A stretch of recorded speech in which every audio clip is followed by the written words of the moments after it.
So when you're reading newspaper articles or online articles, it's always important to distinguish, are they paid by Uber or is this a freelance reporter writing a story? This one sounds like Uber wants you to let your car privileges go. Uber says it's possible to live without personal cars in North America. No, it's not. That's my opinion. At the end of Uber's One Less Car Challenge, 21% of participants were willing to give up their cars and use other modes of transport instead. 1/5 of those people who participated. But do that for 6 months. Do this test with them for 6 months, and I'll guarantee you it'll go down to 1%. Because at some point, you want to do some type of special trips, right? Or take your car for a drive, or go with your motorbike, or take someone out.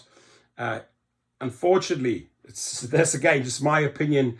You're not going to survive as a couple walking around, cycling around, using your skateboard all day long in a city. Ain't going to work, my friends. Earlier this year, Uber launched the One Less Car Challenge in 7 cities across the United States and Canada to promote a car-light lifestyle that saves money and emissions. Well, you still need a car, but they're pushing their cars. Here's the fine difference. They're pushing their Uber and Lyft vehicles onto these people saying, oh, you don't need a car, we can take care of you. At the end of the day, you need a car. And the results are in. It's entirely feasible to go without a car in North America. No, it's not. But the lack of alternative transportation infrastructure posed a challenge for some. There we go. Uber gave 173 participants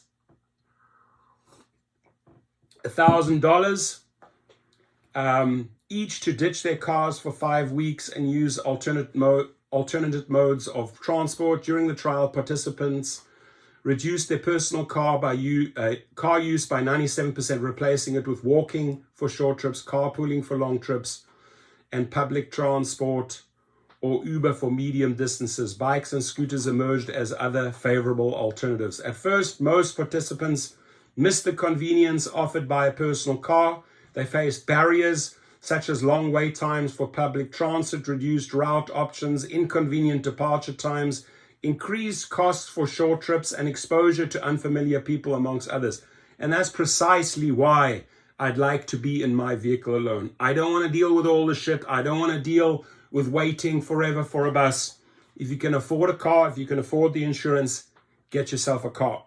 And sure, Derek Koshashawi, you'd like to reprogram these people or use them in your Uber vehicles on your platform until you replace them with autonomous vehicles. So I'm not buying your little story here. However, a few weeks into the program, some participants started seeing the brighter side of things. They were happy to avoid driving through traffic or worrying about a parking spot. They also found time to decompress and multitask on the way. Plus, they gained higher energy levels to connect with people, socialize frequently, and shop more from local businesses near their homes or work. Now, I'm going to ask you, and of course, our channel is predominantly drivers, but could you do without your private vehicle?